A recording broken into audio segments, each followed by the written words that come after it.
اعوذ باللہ من الشیطان الرجیم بسم اللہ الرحمن الرحیم لا الہ الا اللہ محمد الرسول اللہ صلی اللہ علیہ وآلہ واصحابہ وبارک وسلم۔ اما بعد، تمام دیکھنے اور سننے والوں کو السلام علیکم ورحمۃ اللہ وبرکاتہ۔ قرآن پاک کا آغاز سورہ فاتحہ سے ہوتا ہے اور ہم ہر سورہ کا آغاز بسم اللہ الرحمن الرحیم سے کرتے ہیں، اور بسم اللہ الرحمن الرحیم جو ہے وہ اللہ تعالیٰ کے 3 اسماء کی برکت سے منور ہے، معمور ہے، اور یہی 3 وہ اللہ تعالیٰ کے اسماء ہیں جو قرآن پاک کے پورے پیغام پر محیط ہیں۔ بسم اللہ الرحمن الرحیم کا آغاز با سے ہوتا ہے، اور آج ہم با کو سمجھنے کی کوشش کریں گے کہ بسم اللہ الرحمن الرحیم میں جو با کا استعمال ہوا ہے اس کا مقصد کیا ہے، اس کا مفہوم کیا ہے، اور اس میں کیا کیا راز پنہا ہیں۔ بسم اللہ الرحمن الرحیم کی با کو سمجھنے کی خاطر اس میں ایک فاعل کو پوشیدہ ماننا ضروری ہے۔ بسم اللہ الرحمن الرحیم کی با جو اس کا پہلا حرف ہے، اس کو سمجھنے کی خاطر اس میں ایک پوشیدہ فعل کو ماننا بہت ضروری ہے۔ فعل گرامر میں ایک ایسا لفظ ہے جس کی معنی میں کام کرنا یا کام کا ہونا پایا جانا، یا جس میں تینوں زمانوں ماضی، حال، مستقبل میں سے کوئی ایک زمانہ موجود ہو۔ یعنی فعل کے زمانے کے لحاظ سے 3 اقسام ہیں۔ فعل ماضی وہ فعل جس میں کسی کام کا کرنا، ہونا یا سہنا گزرے ہوئے زمانے میں پایا جائے۔ فعل حال وہ فعل جس میں کسی کام کا کرنا، ہونا یا سہنا موجودہ زمانے میں پایا جائے۔ فعل مستقبل ایسا فعل جس میں کسی کام کا کرنا، ہونا یا سہنا آنے والے زمانے میں پایا جائے۔ فعل کا مفہوم یہ ہے کہ وہ کلمہ جس کے معنی میں کسی کام کا کرنا یا ہونا پایا جائے اور جس میں تینوں زمانوں ماضی، حال، مستقبل میں سے کوئی ایک زمانہ موجود ہو، یا فعل اس کلمے کو کہتے ہیں جس میں کسی کام کا کرنا، ہونا یا سہنا زمانے کے لحاظ سے پایا جائے، یا ایسا کلمہ لفظ جو کسی کام کا کرنا، ہونا یا سہنا زمانے کے لحاظ سے ظاہر کرے فعل کہلاتا ہے۔ اس کی مثال یہ ہے کہ عدیل پڑھتا ہے، اس میں پڑھنا جو ہے وہ فعل ہے، یعنی کام ہے۔ سکینہ نے خط لکھا، اس میں لکھنا جو ہے وہ فعل ہے، یعنی ایک کام ہے۔ مسجد گیا، اس میں جو جانا ہے وہ فعل ہے، کام ہے۔ ہم لاہور جائیں گے، تو اس میں جو جائیں گے ہے وہ فعل ہے۔ اب ان تمام جملوں میں پڑھتا ہے، لکھا، گیا، جائیں گے کے الفاظ فعل ہیں، یعنی جو لفظ کسی بھی کام کو ظاہر کرے، وہ کام کسی بھی قسم کا ہو، لکھنا ہو، پڑھنا ہو، جانا ہو، سونا ہو، آرام کرنا ہو، اس قسم کے تمام الفاظ کو فعل کہا جاتا ہے۔ تو ہم یہ کہتے ہیں کہ بسم اللہ الرحمن الرحیم میں جو با کے جو معنی ہیں، بسم اللہ کے جو معنی ہے، اس معنی کو سمجھنے کے لیے ضروری ہے کہ ہم جو ہیں اس میں ایک فعل جو ہے اس کو پوشیدہ مانیں۔ اب اس کے پوشیدہ معنی کی جو ضرورت ہے وہ اس لیے ہے کہ حرف با جو ہے اس کا جو بنیاد ہے وہ یہ ہے کہ وہ ایک حرف جر ہے، اور حرف جر جو ہوتا ہے اس کا تعلق ہمیشہ فاعل سے ہوتا ہے، کہ حرف جر جو گرامر کا ایک موضوع ہے جس کو انگلش میں پری پوزیشن کہتے ہیں، اس کا تعلق ہمیشہ کسی نہ کسی فاعل سے ہوتا ہے۔ حرف جر وہ حروف ہیں جو صرف اسم یعنی نام میں داخل ہوتے ہیں، اس کا کسی اسم سے تعلق ہوتا ہے، نام سے تعلق ہوتا ہے۔ فعل یا معنی فعل کا اسم کے ساتھ تعلق قائم کرنے کے لیے بے الفاظ دیگر یہ بتلانے کے لیے کہ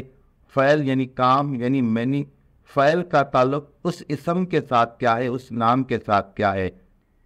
مثلا کتب تو بالقلم یعنی اس نے قلم کے ساتھ لکھا، مذکورہ مثال میں دیکھیے قلم ایک اسم یعنی نام ہے، اس پر با جو ہے وہ ایک حرف جر ہے، اور کتابت کا تعلق یعنی کتابت ایک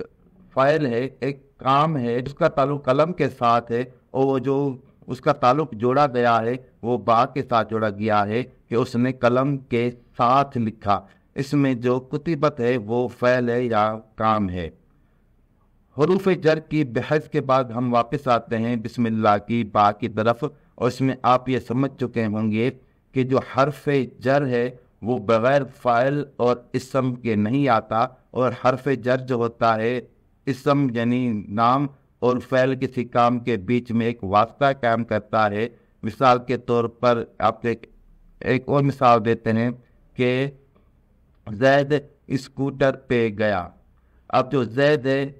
وہ اسم میں وہ نام ہے، ایک شخص کا نام ہے، اور گیا جو ہے وہ ایک فاعل ہے، اور کس چیز پہ گیا وہ اسکوٹر ہے، وہ اسم ہے، اور جو گیا ہے وہ فاعل ہے۔ پہ گیا یعنی یہاں پر جو لفظ پہ ہے وہ جو ظاہر کر رہا ہے، حرف جر ظاہر کر رہا ہے، جس کا زید جو اسم میں جو شخص ہے اس کا جو کام ہے وہ اس میں جانا ہے، وہ اسکوٹر پہ گیا۔ تو حرف جر جو ہوتا ہے وہ اسم کا فعل سے تعلق ظاہر کرتا ہے کہ وہ کرسی پر بیٹھا ہے، تو اس میں وہ جو ہے وہ اسم ضمیر ہے، اور جو بیٹھا ہے وہ جو ہے وہ فعل ہے، اسے بیٹھنا اس کا فعل ہے، اس کا کام ہے، اور جو جس چیز پر بیٹھا ہے اس پر اس کا جو ظاہر کیا گیا حرف جر وہ پر، یعنی وہ کرسی پر بیٹھا ہے، پر جو ہے وہ حرف جر ہے۔ تو جو بسم اللہ ہے اس میں فاعل موجود نہیں ہے، اسم موجود ہے، یعنی بسم اللہ میں جو با حرف جر ہے اس کا تعلق کس فعل کس کام سے ہے، یعنی اللہ کے نام کے ساتھ، اللہ رحمان رحیم کے نام کے ساتھ۔ تو اللہ رحمان رحیم کے نام کے ساتھ کیا کرنا ہے، اس کا فعل کون سا ہے، کام کون سا ہے، تو اس میں جو وہ کام ہے جو اللہ رحمان رحیم کے اسماء کے ساتھ ہے وہ کام اس میں ظاہر نہیں کیا گیا، وہ کام جو ہے وہ مخفی ہے۔ تو اس لیے کہا گیا کہ بسم اللہ کو سمجھنے کے لیے اس میں ایک فعل پوشیدہ ماننا ضروری ہے، یعنی اس میں جو فعل ہے وہ پوشیدہ ہے، ظاہر نہیں کیا گیا، اور یہ اس لیے ہے کہ حرف با کا تعلق دیگر حروف جر کی طرح کسی نہ کسی فعل سے ہوتا ہے۔ یہ حرف جر جو ہے اس کا تو تعلق ہی فعل سے ہوتا ہے، کام سے ہوتا ہے، اور بسم اللہ میں وہ فعل ظاہر نہیں ہے۔ اب جب یہ ثابت ہو چکا ہے، آپ کو یہ بات پتہ چل چکی ہے کہ بسم اللہ الرحمن الرحیم میں حرف جر تو موجود ہے لیکن فعل موجود نہیں، تو یہ جو فعل ہے اس میں یہ ہوتا ہے کہ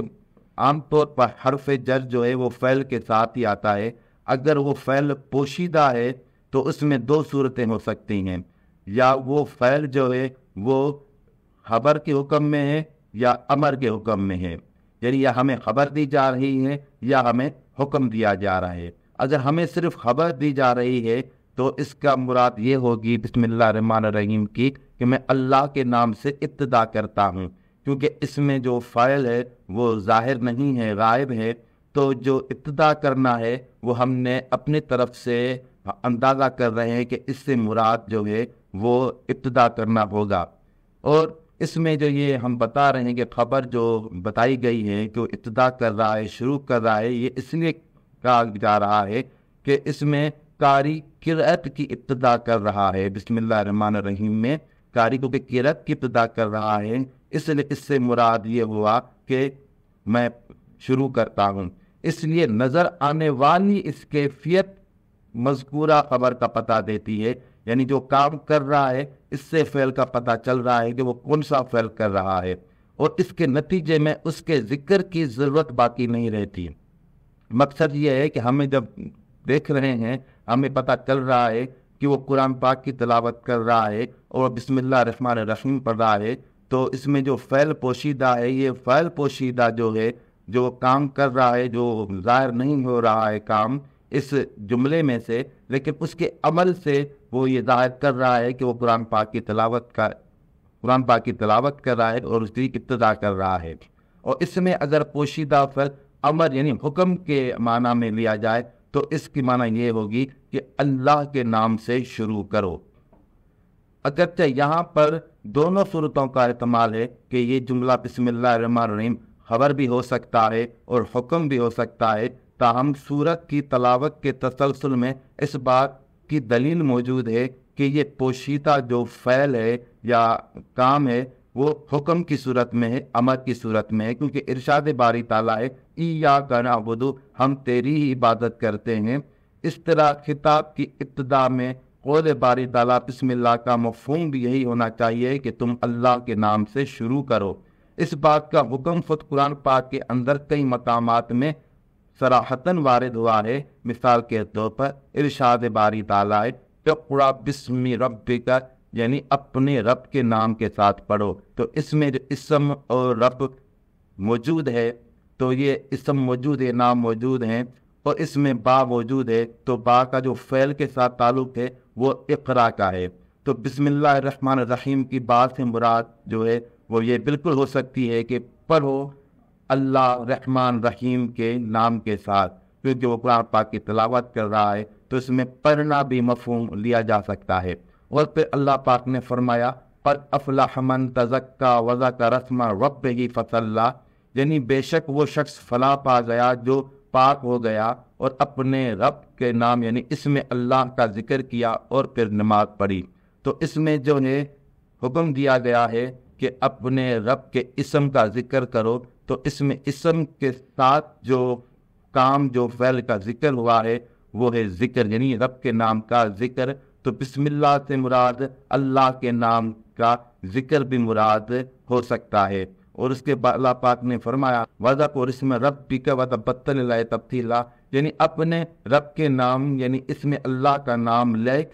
نام لے اور سب سے ٹوٹ کر اسی کی طرف متوجہ ہو جا۔ تو اس میں بھی اللہ تعالیٰ نے اپنے نام کے ذکر کا حکم دیا ہے۔ تو بسم اللہ میں جو فعل جو ظاہر نہیں ہے وہ محذوف ہے، وہ چھپا ہوا ہے، تو اس سے مراد قرآن پاک میں ذکر بھی لیا گیا ہے کہ اللہ کے نام کا ذکر کیا کرو۔ اس کے علاوہ جو ذبیحہ کیا جاتا ہے یا قربانی کی جاتی ہے اس میں بھی اللہ پاک نے فرمایا فَاذْكُرِ اسْمَ اللَّهِ عَلَيْهَا صَوَافٍ، یعنی تم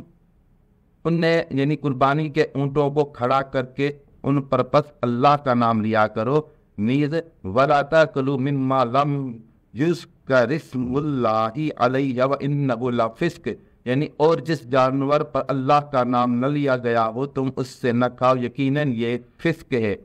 ان تمام آیات کے ذریعے فرضیت کے ساتھ تاکید فرمائی گئی۔ تو اس میں اسم کے ساتھ جو با استعمال ہوا حرف جر، اس میں جو فعل ذکر ہوا اس میں اللہ تعالیٰ کے نام کے ذکر کی بالکل تاکید کی گئی ہے، اور اس کے علاوہ اللہ تعالیٰ کے اسم کے ساتھ اقرا کا حکم بھی موجود ہے۔ تو اس میں یہ فعل جو چھپے ہوئے ہیں وہ قرآن پاک نے خود ظاہر کیے ہیں کہ بسم اللہ الرحمن الرحیم میں جو فعل چھپے ہوئے ہیں وہ پڑھنا ہے، اور دوسرا جو فعل چھپا ہوا ہے وہ اللہ تعالیٰ کا ذکر کرنا ہے، اور تیسرا جو فعل اس میں موجود ہے وہ یہ ہے کہ قربانی کی جانوروں پر اللہ تعالیٰ کا نام لیا کرو۔ اس کے علاوہ ہم جو وضو کرتے ہیں اور کھاتے پیتے ہیں یا مختلف کاموں کی ابتدا کرتے ہیں اس میں بھی ہم اللہ تعالیٰ کا نام لیتے ہیں، یعنی بسم اللہ پڑھتے ہیں۔ اور حضور صلی اللہ علیہ وسلم نے فرمایا جو شخص وضو میں اللہ کے نام کا ذکر نہ کرے اس کا کوئی وضو نہیں، یعنی ہر کام کی ابتدا میں بسم اللہ الرحمن الرحیم ضروری ہے۔ اس میں آپ یہ بات سمجھ لیں کہ کیونکہ اس میں فعل جو ہے وہ ظاہر نہیں ہے، تو جب ہم وضو کرنے کے لیے بسم اللہ پڑھیں گے تو اس کا مطلب یہ ہوگا کہ ہم وضو کرتے ہیں اللہ رحمٰن رحیم کے ناموں سے برکت کے ذریعے، یعنی اللہ تعالیٰ کے اسماء جو 3 موجود ہیں ان کی برکت حاصل